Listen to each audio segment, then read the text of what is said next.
Hi, everybody. My name's Miri Camphausen. I'm from Germany and I live in Australia, and I've written this book. It's called Heroes of the Quest, an Impossible Team. And it's for children, but not really only. It's for us, the adults too, because we all have a magical child inside. And what I really want for everybody is to be felt that they matter. We matter. Everybody matters. Our children matter. We matter. We matter just the way we are. I want children to feel that they count, that they're important, that they're seen and heard. And this is why I've written this book, because I know what it feels like. And I think we all do when we don't feel heard. So check it out. Check out my website. Check out the book. It's available on all the major online bookstores. Get in touch with me, and I'm happy to chat to you and bring reading back into this world and the magic back into our world. Thanks a lot. This is really even closer to my heart, probably. And this is where I am being very vulnerable.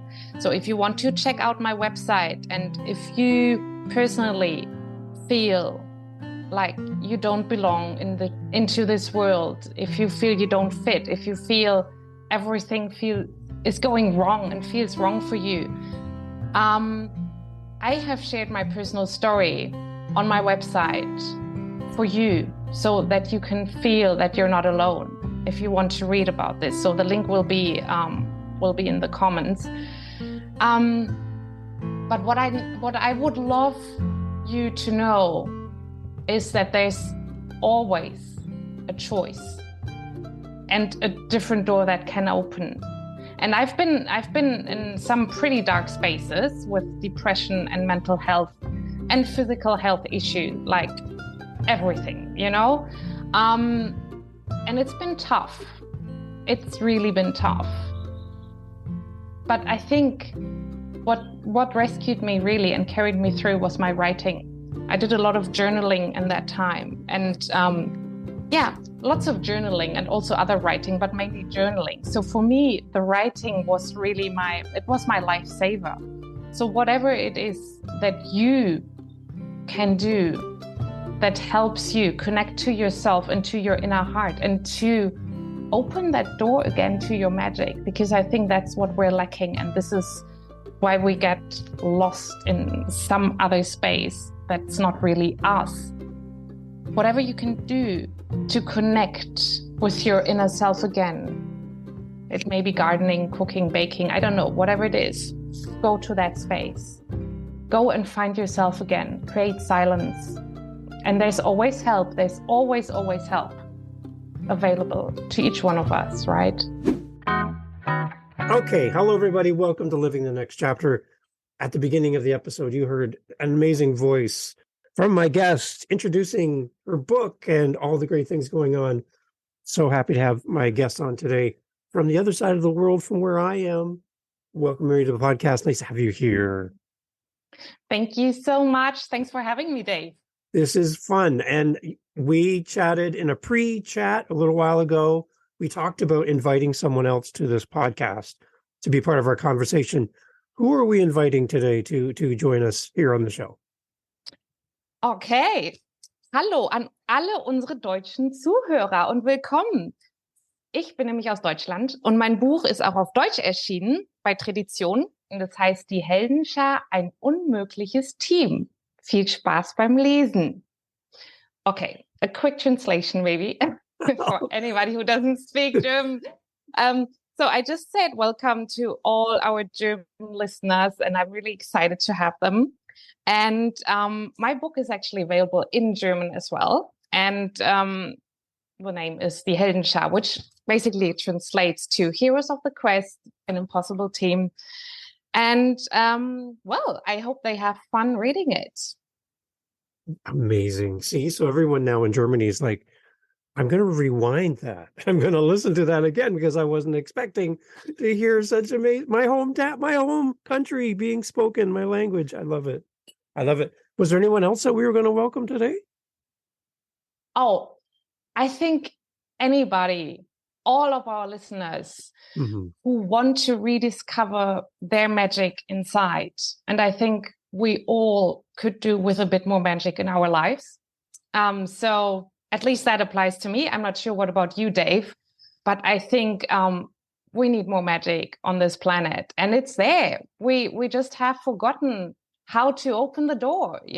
When you think back of when you were a child and you were in that flow, in that magical flow, in that magical world, and it just felt good. It just felt good to be in that space, and then we grow up and we lose it. We lose the access. I think the magic is still there, but we need to, or that's my wish for you, all the listeners, to really find that key again, to open the door, to go back into that magical world. And that's what I wish for you, dear listener, and for your children to discover together, because children have so much to teach us about that.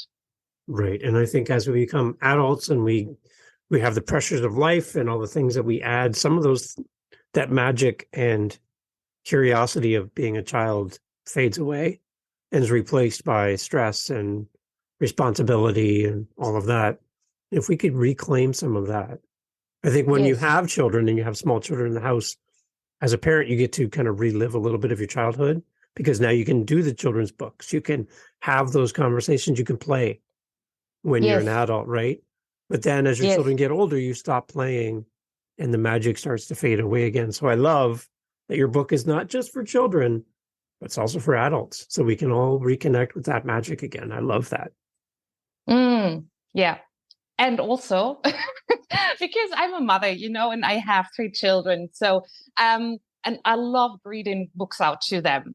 And I really love the books that I could read again and again and again and again without getting bored, So I wrote that book also with that in my mind, that you, as the adult reading it to your child, would get joy out of it, out of the words and the characters and the little hidden hints that are in there, So. Nice. So, okay, I need to know this. How does your children respond to having your book read to them? Is that like a unique opportunity for you to read to your own children from your own book? That must be beautiful. Yes, it is. It's great. And it's really exciting. And then sometimes, because I'm working on the next ones in the series, so sometimes I pull out a few pages and I say, oh, just listen to this. This is so good, and then I just make them sit down and say, okay, you have to listen now. And sometimes, because the book is actually also quite humorous, sometimes I need to laugh so hard myself that it's hard to stay on track with the reading, with the actual reading. But yeah, it's lovely. It's amazing. So that's got to be fun for your kids. That's a memory that your children are going to grow up with. When my parent was an author and writing and reading to me, and I was a part of the journey, and then seeing the book on the shelf or seeing someone enjoying your parents' book that they wrote, that's going to be a great memory for your children to grow up with as well. And that's going to, I would think, inspire them to continue reading or maybe even writing as adults themselves. You're setting a great example for them. Oh, thank you. Yes. Yes, true. And what I also think is really important, and that again, addressing our audience, our listeners, because I always wanted to write and create a book when I was a child. That was part of my dream. And I do believe everybody of us carries within a dream, like this really precious gemstone, like shiny, bright dream. And then, when we close the magic door, we forget about it, or we think it's not okay to have that dream. But maybe you can take some time to reconnect with it, because that is what lights you up from the inside. This is where your passion sits. And then this is like a key to open that magical kingdom again, So I would love to encourage everybody listening to go back to that place and just think about that dream again. And maybe there's a chance for it, Well, I believe there's a chance for every dream, but maybe you don't believe it yet. But if you're listening to this now, go for it. I believe in you. I totally do.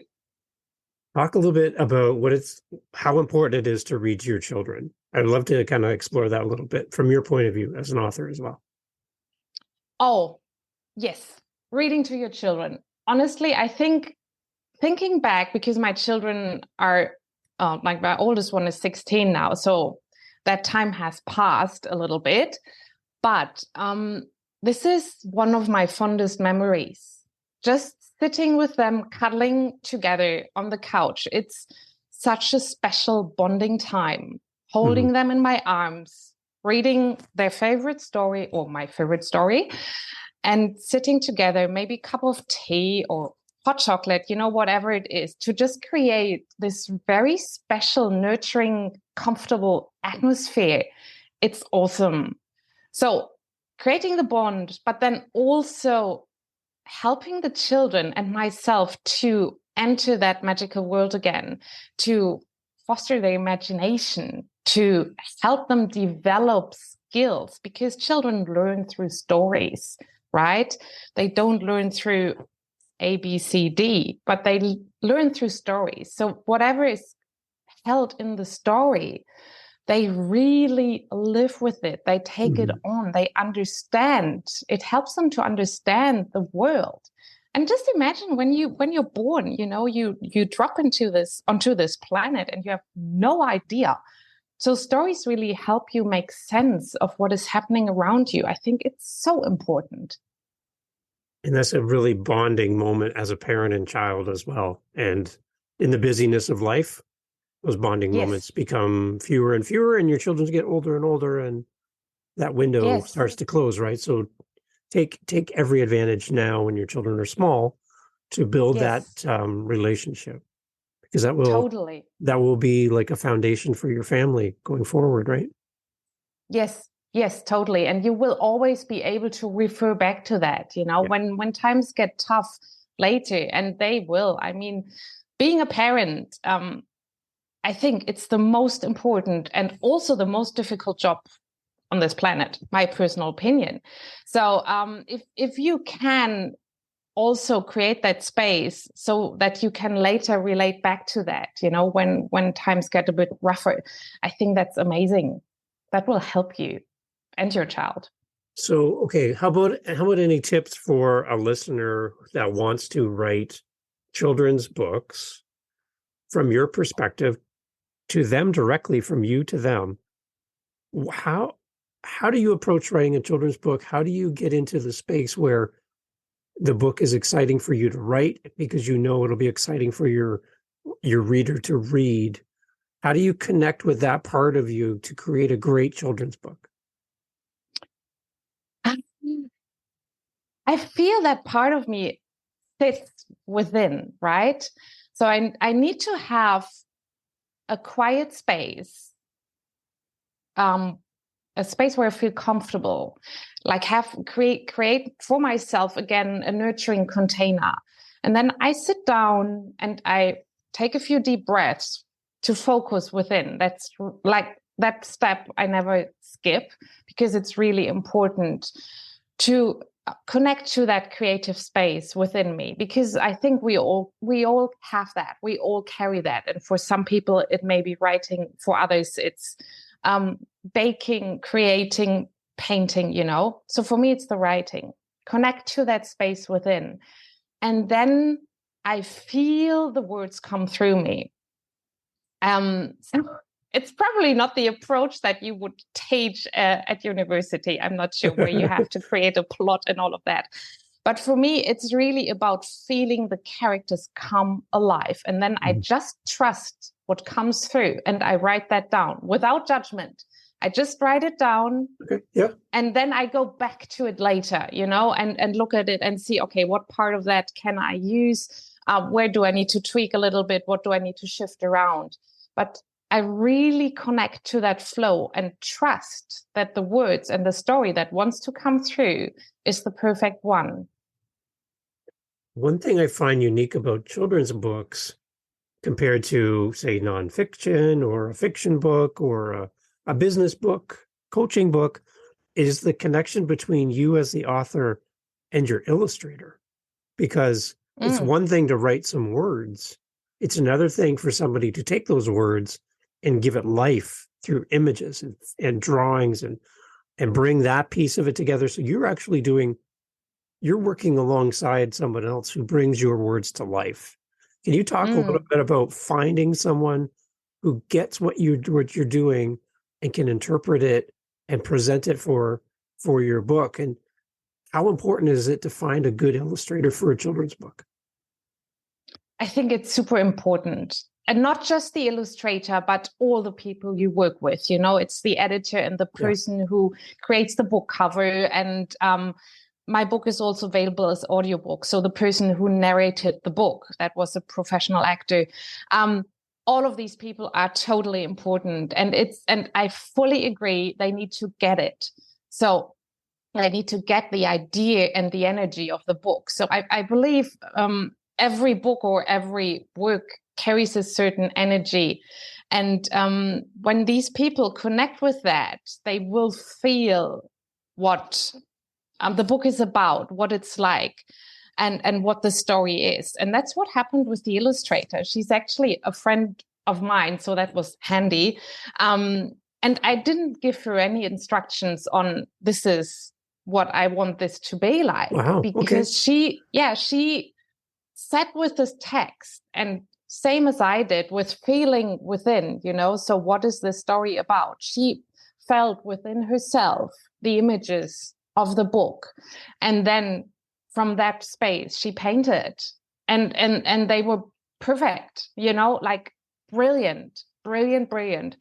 And this is an approach. And I think it all has to do with this magical door and that magical kingdom that exists. You know, when you allow yourself to step into that flow, you will find the answers and you will be able to connect to that part of you. Okay, you mentioned as well the audio portion of your book. I've asked many authors that have come on the show if they've done an audiobook, and some of them are thinking about it. Why was it important for you to have an audio version of your book? Because I love listening to a story that's well written with the perfect words that feel right for me, and then with a professional voice. We listen to a lot of audiobooks at home, you know, especially during the pandemic. When we couldn't really do anything, and we sat at home and we listened to many audiobooks, and they're brilliant actors in there, you know, that really transport the energy of the different characters. And it was a great process and so much fun to give permission to somebody else, you know, to create a voice, because it's essentially somebody else taking my idea or my story and developing it further. You know, same happened with the illustrator. She took that, what I gave her, and she added to it, you know, she made it more beautiful. And so the whole story just grew, you know, and it got more empowered. And I think it's just fun. It's just so much fun listening to a great audiobook. Yeah, they're amazing. Now, one thing I have a question about is, as an author approaching this book, how much of you is beneath these covers? How much of you is baked into the story? Is there everything? Everything is all, yeah, okay. Can you kind of unpack that a little bit? Because that's interesting. Yeah, look, well, the story is about 4 very, very different animals, right? And they go on this quest, and they need to fulfill this quest, this mission, this purpose to get their diploma, to graduate from quest school, to become a professional quester, right? So this is what their goal is. They have a goal, they want to graduate, and this is what they have to do to reach that goal, which applies, I guess, to every single human being probably on this planet, right? You have a goal, and these are the steps. And then something gets in the way, and that's usually ourselves. We get in our own way, right? So every single one of these characters shows up with a flaw or a vulnerability. Let's call it vulnerability, right? So, for example, the giraffe cannot read and needs to overcome that weakness or that feeling of weakness, actually, to be able to participate in the quest and to get to her goal. And I think every listener probably can also relate to that. When you feel within, there's always something where you feel, I'm not good at that. I can't do this. Like I just can't. I don't have the skills or the ability. And children feel that a lot too, by the way.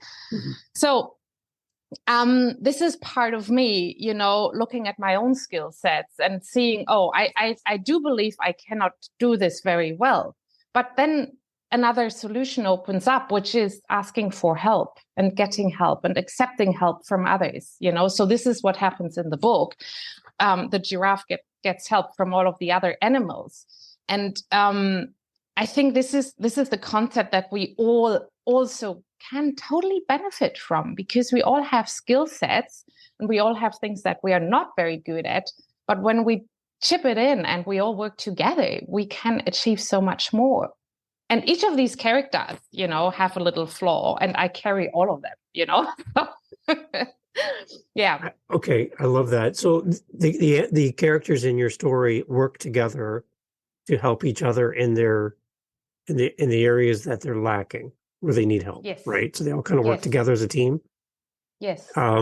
So that's a great example for us as well as parents, for kids, as well as, instead of thinking that you're better because you're gifted in one area, you might be lacking in some area that you need help, right? So we're all working together. Is that kind of the idea? Yes, that is kind of the idea, but also, and that goes back to what I said in the beginning, everybody matters with their own skill set, right. And every child matters. And I want the children to be seen and heard and accepted. There's just the way they are. And they might not be super sportive, or they might not be a great painter, or they might struggle with math. There's always an area every single one of us struggles with, which is normal. But I feel, at least in my life, it was hard for me growing up to accept that I personally struggled with certain issues, and to allow myself to see that and to talk about that, to be open about that. Look, I struggle with this one. And it makes life so much easier, because it also allows others to come in and say, oh, cool, yeah, we help each other, because I think we are wired for helping each other. All human beings are. It makes our life so much easier and nicer and better when we help each other and are open about it, Yeah, because I love looking at the cover and seeing a giraffe and a little tiny mouse. Like, talk about opposites, right? You think that those two probably would not hang out on the weekend together. There's a probably not. Place. And the other thing I like about that, just the visual. When I first saw the book, I'm thinking about two different perspectives. The mouse is going to see things that the giraffe can't. The giraffe can see things that the mouse can't. Right? Totally. So that's my first reaction when I saw that. I'm like, I love that. I love it. So tell me a little bit about the feedback that you've had about the book. What have you heard back from the readers? They love it. They love it. And the children really love it. So I think it's a book that really speaks to children and to the children's hearts, So yeah. And I've asked my children, for example, what is your favorite character? And it was hard for them to pick, because these four animals are so different, and they all have very different traits. So yeah, I think there's something in there for everybody. How important is it for you to hear feedback from your readers? Super important. Super important. Yes. So if you're listening now and are you going to read the book, send me a message via my website and let's be in touch. I really would love to hear what you think. Absolutely. Because I'm on your Amazon page right now, and I'm seeing a 5-star review from Renata. And here's what she says. So for everyone listening, this book is a hilarious and entertaining story. Master Mouse is a hilarious and entertaining story. This is the one we're talking about here. Aimed at children, I have read and enjoyed this book myself, along with my 10-year-old daughter. Beneath the exquisite illustrations, I love this, and funny, often poignant mishaps, I found myself identifying with the characters. I resonated with the theme of personal confidence and the front we put to the world, both in what we look like and what we dare or dare not do. All of this is explored through the funny, unique characters in this book. I go back again and again and find different messages around teamwork and failure and all the messiness of life and life's lessons. This is a wonderful book, and I really hope we get to read more about Master Mouse and the rest of the team again soon. Thank you. How does that feel to hear that kind of feedback? That's well written, by the way. Yeah, feels great. Feels great. And it really, this is how I feel about my book. You know, I really love this book. I really do. I think it's a great book. It's beautiful. It's wonderful. And it brings joy to people and to the children and the parents. So I really love the story. So, okay, you talked a little bit earlier about the next thing that's coming. What I can't imagine you just writing, and that's why we call this Living the Next Chapter. I can't imagine just writing one book, you're done, and then you move on to something different in your life. This has got to lead to something next. Can you talk about what's coming for you as the author? Yes. So, well, no spoiler alert, yes. but these. Whatever you're legally allowed to say, let's put it that way. Yeah.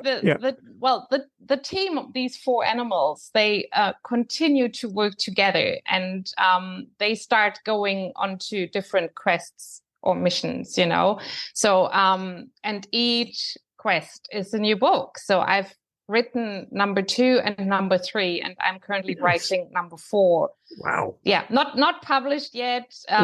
We're still far away from because there's a lot in between to do. But the drafts are there, and they're getting better and better. It's a lot of fun. It's just super enjoyable. Yeah, I love it. So okay, take me back in time before you had the book, and now you're working on book number 4, which is awesome. I love this. What has changed about you as an author from the time you started book 1 to book 4? Because I'm thinking for the authors listening, is they see themselves one way, but as you write and as you begin to build your craft and learn how to write, you start to change a little bit as an author. What's the difference that you see between book 1 and book 4 for you? Well, I think there's 2 major ways of looking at that. One way is, how do I approach my day, you know? So when I wrote book number 1, I was in a very strict routine of sitting down every day and making myself write, you know? And on some days that worked really well. On other days, it just didn't, you know? And now, today, 3-4 books later, I look at that like, okay, I sit down and I feel within, can I write? Do I have the inspiration today? Yes or no? And if I don't, then I don't sit down, because I've noticed that whatever I force myself to write, I can scrape out again straight away, delete, you know, because it just doesn't carry the same weight, the same magic, the same flow. It just doesn't. So on these days, I stop and do something else and then try again the next day. So that's one thing of how I approach my writing. And I think then the next part, and that is something that I I personally tremendously enjoy, because there's little tiny jokes in the books, So in book 4, I can refer back to the joke in book Nice. 1, and I can just keep building on it, So the jokes and the humor starts building, and so you really, when you read 1, 2, 3, 4, and you read them like as a sequence, you can really feel into the growth and the development of the characters. And I just Nice. love that bit. It's a lot of fun. It's just fun to watch, to see my characters grow and develop, because they obviously do as well, So that's cool. I love that part. Because it's nice as you're kind of hiding. Well, when we're recording this is Easter weekend here, but you're hiding little Easter eggs, little secrets, little things for your reader, and you're like, oh, as an author, you can't wait for them to get to this part of the book, because Yes. something's gonna pop out at them in the story, Yes. and they'll be like, I can't wait for you to read this part, right? So that's got to be Yes, fun too. totally. Yes. That's got to be really cool. That for me, if I was writing a book, that would be the thing. I'd be like, I can't wait for you to get to page 7. Yes, because on page absolutely. 7, it's going to just, wow, it's going to change what you're thinking. So that's really cool. Yeah, absolutely. Yeah. So that's a lot of fun. Yeah, because you're kind of hiding these little things. I love that. For somebody who's thinking about writing and they're a little bit nervous, they're thinking, who's going to read my book? Who's going to care about what I have to say as an author? I'm a new author. I'm nervous about putting myself out there. I'm nervous about a negative review or not being received the way I hoped. What kind of encouragement would you have for a new author that's they have an amazing story to say, a great story to tell? They're just a little nervous. How would you encourage them? First, I hear you. I totally know where you're at. I get it. And I think that's something, I'm not sure if all of us, but most of us struggle with, because finding your voice and taking something from your soul and from your heart and putting it out there into the world, that's scary. That's super, super scary. So I would love to encourage you to be brave enough to follow what your heart is telling you to do, no matter what the outside world thinks. Because when there's a story in you that wants to come out, you are the one who has to birth it. There is nobody else, no second person on this planet who can write that particular story. This is your story, and the world needs it. So trust yourself. Just trust yourself. Keep going. Listen to your heart. So talking to you when we had our pre-interview chat and now today, I'm just getting this overwhelming sense from you that you're coming from a positive place. You're coming from a healthy place. You found your spot, and it feels like things are going well. But looking at your website, when you send me all the links to check out all the information for today, you talk in your website about a time when things weren't quite as positive, weren't quite as healthy for you mentally, and how things have changed for you. Can you give us a little bit of insight? Because I think there might be somebody listening today that needs to hear your personal story, and that might encourage them in their journey. Yes. So this this is really even closer to my heart, probably. And this is where I am being very vulnerable.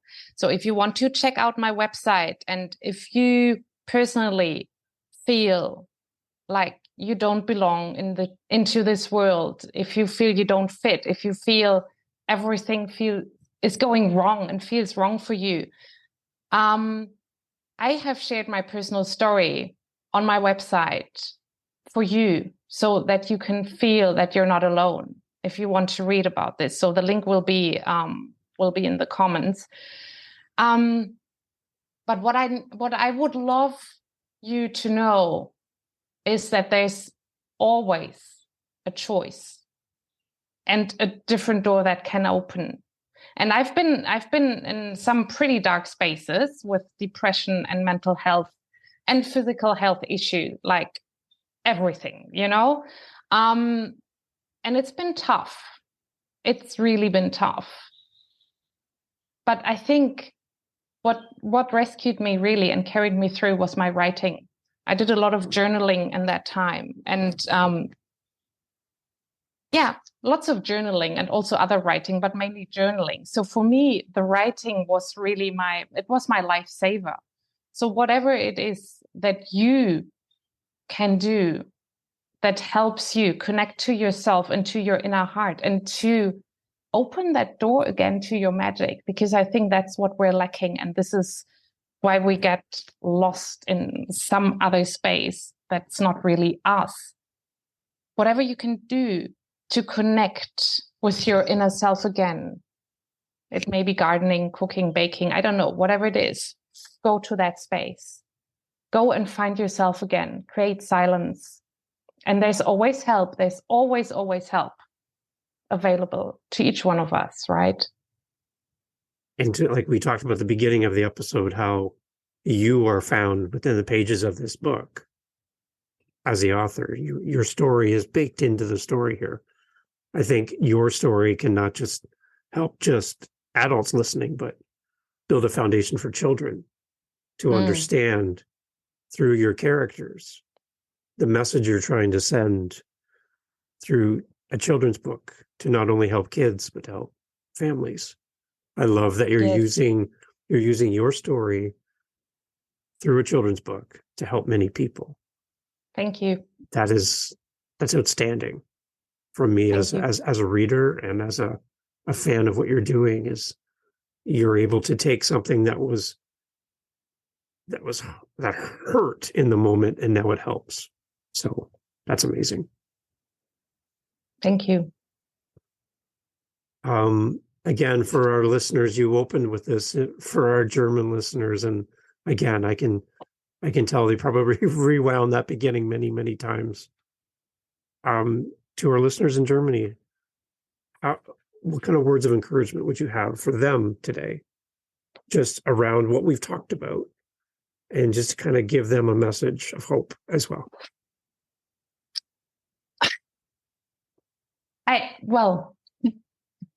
Germany is close to my heart. I mean, I was born there. I grew up there. I love Germany. And I wish for you in Germany to see the beauty of your country. Germany has so much beauty. The landscapes, the villages, the castles, the hills, the mountains. And Germany holds so much richness in culture, in food, music, in opera, ballet, dance, and security. Feel that in your hearts and share with each other, really, because Germany is a great place to live in. And I know things are being a bit tough at the moment, but you can do that, because if you connect with each other, again, just like the animals in my team, and help each other and talk to each other, you can do this. You totally can. Ihr schafft das. I love it. Okay, and then one thing before we go is I would be remiss to not ask this as well to the friends, family, your community of readers, those leaving your reviews, buying your books, listening to your audiobook, and supporting you in not just what you've written, but what's coming.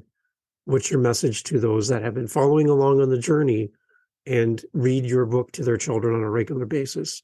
What would you like to say to those people listening? Because they're here listening to you today, celebrating you being on the podcast and all the great things that are happening, and getting a little behind the scenes of you as the author. What would you like to say to your community listening to you today? Thank you. Thank you for being with me on that journey and supporting me. And I really hope, like, for you and I think you can, because otherwise you wouldn't be reading the book, but feel the joy that's in the book. Feel the joy that I've poured joy into this book, and a lot of other things too, but feel it and feel your heart opening. Thank you. Awesome. So we will have links to everything we've talked about in the show notes. I would really encourage everyone listening to please go over and support this amazing book and the story behind the book. Purchase this book for your children. If you don't have children at home, gift it to someone. Gift the audiobook, gift a copy of the book to a friends or family. Maybe someone's having a newborn coming up soon. What a great gift that you can offer to a family, and give this gift of a great story that brings some misfits together, and they have each other and they help each other. Because I think that's a great story for life and a great story that we can use for our family. So thank you so much for being part of the podcast. I'm so happy to have you here. Thank you for including the listener in our conversation, and looking forward to books 2, 3, 4, 5, 10, 20, whatever's coming in the future. Thank you, really Jake. Supporting you and really happy to have you here. Thank you so much. I really appreciate it. And that was so much fun. Thank you. Thank you.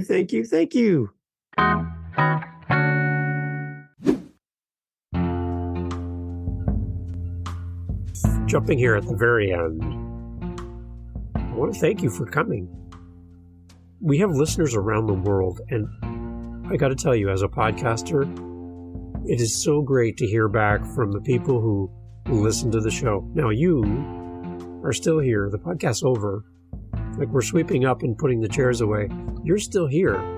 So, hi. I would love to talk to you. No, I really, really would. I would love to hear your voice. I would love to hear from you through email. You can do all that at livingthenextchapter.com. I say it fast because I love it. Living the Next Chapter. It's the name of the podcast. .com. How's that for easy? Right? So come on over there and let's have a conversation. You can set up time in my calendar. You can, air quote here, book time in my calendar, book next chapter. Let's have a conversation. Thanks for being here. See you on the next one. Cheers.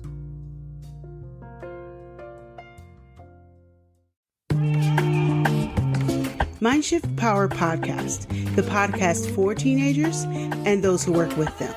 There's a huge problem in America today. There's a very large disconnect between teenagers and the adults who work with them. I'm looking to bridge that gap with real, raw, honest conversation, not held back by the chains of political correctness. You cannot solve a problem you do not understand. Want to understand teenagers today? Listen to this podcast. This podcast is for teens in the U.S. and Canada. To learn more, go to fatimabay.com/podcast or just look for Mindshift Power Podcast on any listening platform. I look forward to you being a faithful listener.